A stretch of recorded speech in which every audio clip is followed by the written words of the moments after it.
Olá para todos, bem-vindos a mais um encontro. Hoje nós vamos mostrar uma maneira simples de determinar qual que é a potência térmica do Sol. Ou seja, eu quero medir qual a energia liberada pelo Sol a cada segundo. Nós vamos fazer uma estimativa, claro, né? E depois, no final, comparar com o valor tabelado. Então, vamos lá. Vou utilizar materiais de baixo custo, vocês vão ver. São materiais bem simples. Então, ó, inicialmente, eu queria apresentar só alguns dados do Sol para vocês. Olha bem, a massa do Sol ela é mais ou menos 300 vezes maior que a massa da Terra. Desculpa, 300.000 vezes maior. Enquanto o raio da Terra é de aproximadamente 6.400 quilômetros, o raio do Sol, raio médio, né? Claro, da Terra também é raio médio, em torno de 700.000 quilômetros. Tá? Então, arredondando aí, ó, enquanto um está perto, não chega a 7.000 quilômetros, o outro é 700.000 quilômetros. Tá? Bom, se eu pudesse cortar o Sol igual uma laranja, e se ele fosse oco, caberiam lá dentro 1 milhão de terras. Não é pouca coisa. Né? E, bom, para a gente poder ganhar uma, apesar de todo o tamanho e da massa do Sol, né, a densidade média da Terra é maior do que a densidade média do Sol. Né? E, obviamente, a gente deve a vida aqui na Terra ao Sol. Né? Sem ele, sem chance nenhuma de ter vida aqui na Terra. Tá, então vamos lá.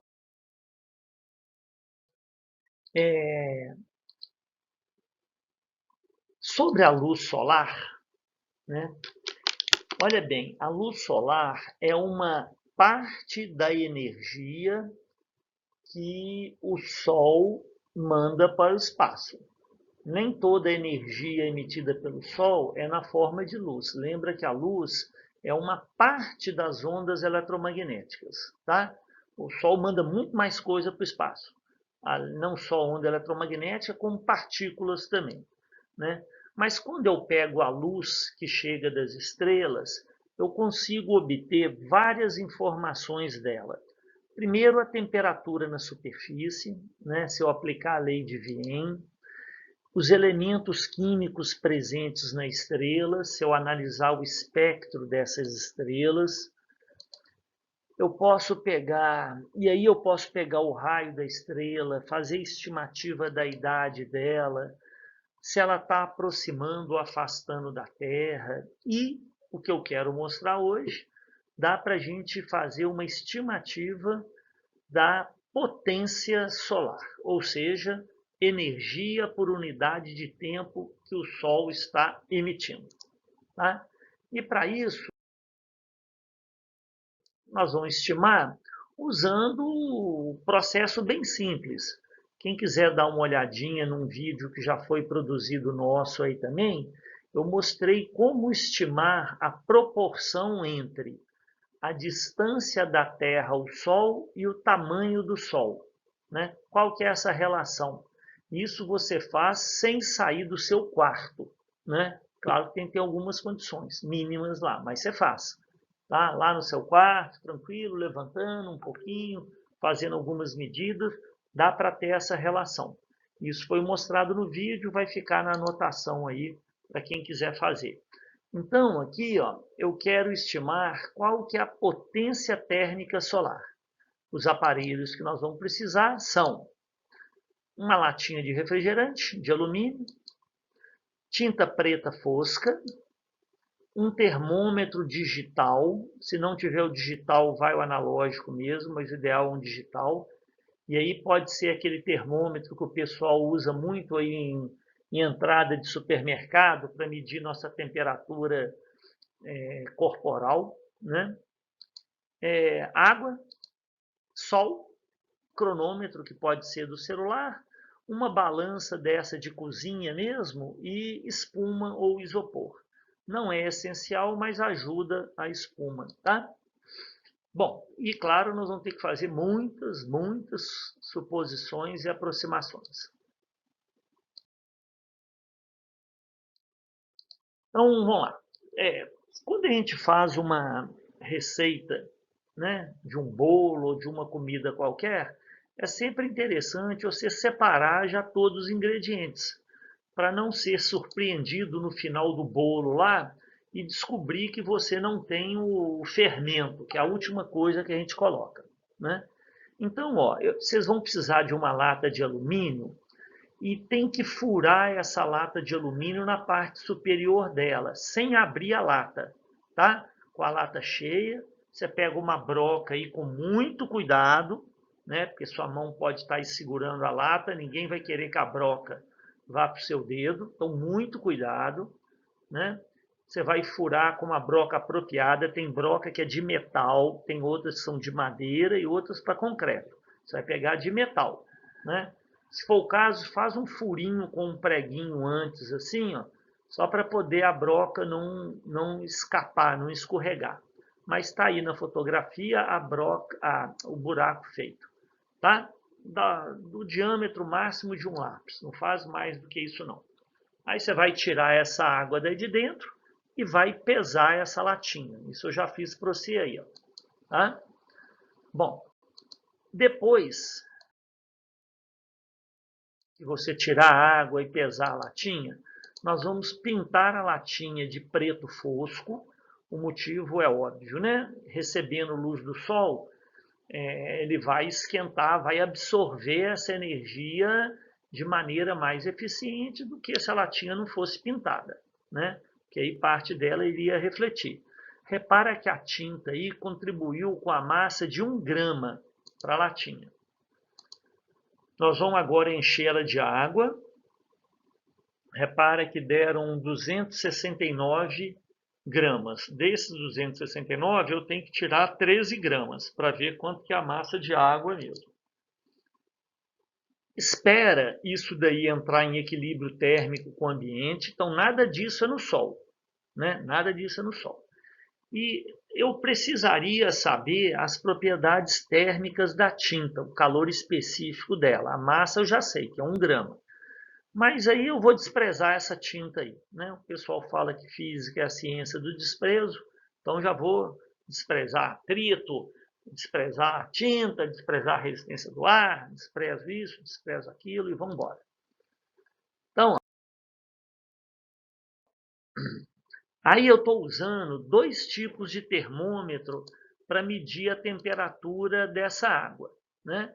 Um é um termômetro, é o Thermopar, esse daí que está à minha esquerda, a imagem da esquerda, né? E o outro é o termômetro de supermercado. Então estão aí as temperaturas iniciais. Não era para ter dado uma diferença tão grande assim, né? Eu deveria ter sido cuidadoso e, sei lá, balançado a água lá para uniformizar a temperatura ou esperado um tempinho mais, mas eu vou trabalhar com esses dados aí mesmo. Então a temperatura inicial do conjunto numa é 17,3, na outra é 20,6. Né? Vamos lá. O que você vai fazer agora? Ligar seu cronômetro durante 20 minutos e colocar a latinha no sol, né? Mas para isso você vai ter que antes vedar com uma fita isolante ou uma fita crepe aquele furinho que você havia feito lá em cima.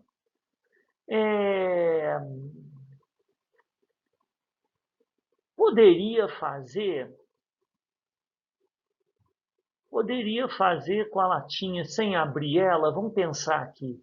Aí eu ia ter que pegar a massa do conjunto, eu não sei quanto de não tem jeito não, porque eu não vou saber quanto de alumínio e quanto de líquido tem lá dentro. Tem que fazer isso mesmo. E cuidado na hora de colocar a latinha no sol aí, ela tem que ficar perpendicular, né, ao plano do sol.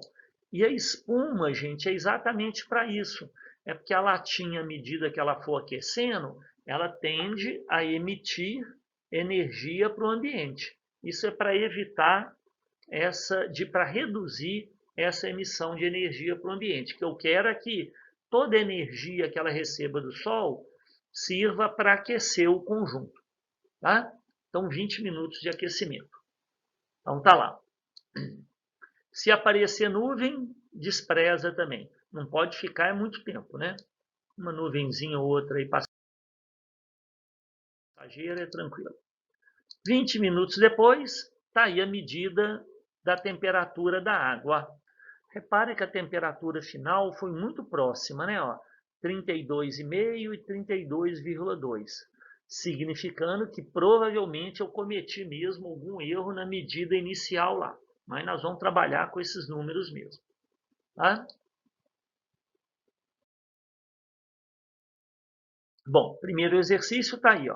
Eu quero que você pegue lá aquelas equações da termometria, calorimetria lá do segundo ano e calcule a quantidade de calor absorvida pelo alumínio e a quantidade de calor absorvida pela água para sair daquelas temperaturas.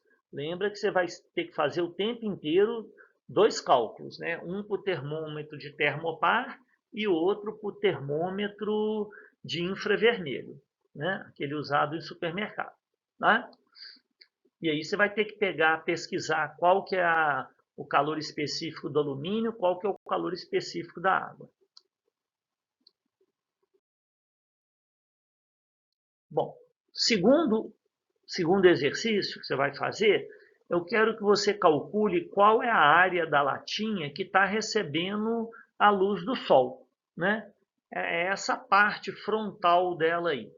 Então foram dadas aí as medidas da altura e da largura da latinha. Essa latinha aí não é de refrigerante, é uma latinha de um energético aí. Nem sei, ela é um pouquinho mais magrela do que a outra, tá?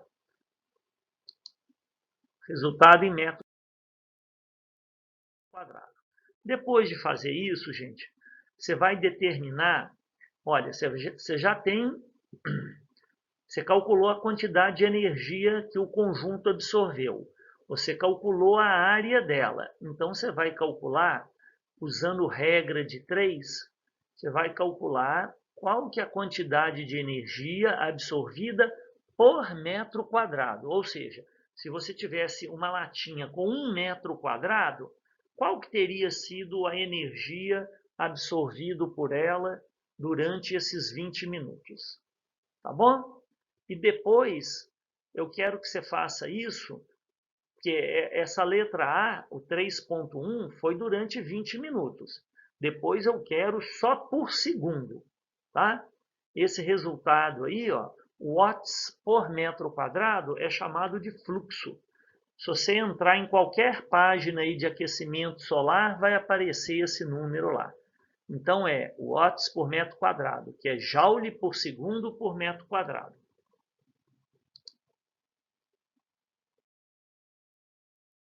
O exercício 4, gente, olha bem. Nós encontramos aí o fluxo, quer dizer, quantos watts por metro quadrado de energia chega aqui na superfície da Terra, né? Agora, qual que seria toda a energia emitida pelo Sol? Então, para isso, se você lembrar aqui, vamos considerar essa bolinha aqui, esse S, né, como se fosse o Sol. À medida que a luz do Sol vai se propagando, ela vai abrindo, ela vai se dispersando, né? Então, quanto mais distante, mais fraca vai ficando essa energia, né, esse fluxo, tá certo? Então, o que que acontece, gente? Aqui, se nós pegamos, vamos supor que esse daqui, fosse aonde eu estou na Terra. Eu teria que imaginar uma esfera ao redor de tudo isso daqui, para poder calcular toda a energia emitida pelo Sol. Então, ó, você vai primeiro calcular qual que seria a área de uma superfície esférica cujo centro é o Sol, tá? O centro é o Sol, né? Mas essa esfera passa pela Terra. Então pesquisem nos seus livros de matemática como que calcula a superfície de uma esfera. O raio da esfera já foi dado lá em cima, né? 150 milhões de quilômetros. Bom, então terminando. Depois disso, gente, olha só.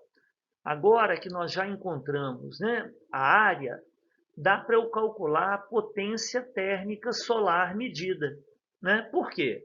Você já tinha calculado quantos watts por metro quadrado chega aqui na Terra. No exercício 5, você calculou qual que seria a área, a superfície de toda a esfera do Sol, que passa aqui pela Terra. Faz uma regrinha de 3, você encontra, então, quantos watts, né, são liberados pelo Sol. Ou seja, quantos watts são liberados pelo Sol? Não, falei errado.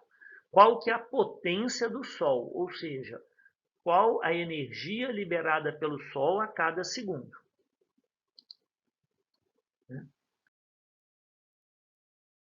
Bom, para poder melhorar ainda mais os nossos cálculos, esse daqui também é uma figura que você encontra sempre que vai trabalhar com energia solar, né? Vamos considerar que chegue 100 unidades de energia do Sol aqui na Terra. O que chega efetivamente na superfície é só 51% disso.